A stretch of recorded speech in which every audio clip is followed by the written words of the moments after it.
Hey guys, it's me. Today I have a treat.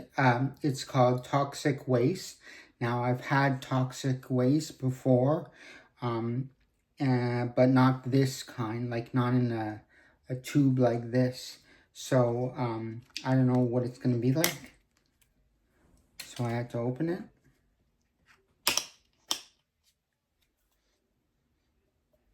Wow. So,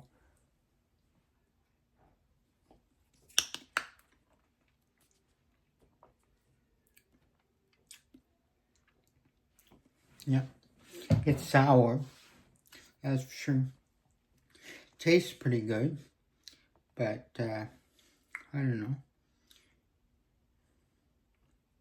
Is it worth it? I don't know. Anyways, that's from Candy Funhouse. Um, that's where I got it from.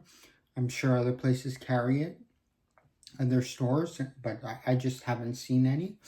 So make sure you comment, like, subscribe, share the video, and tell me maybe other flavors of what I just tasted I should try. Anyways, have a great day, guys, and bye.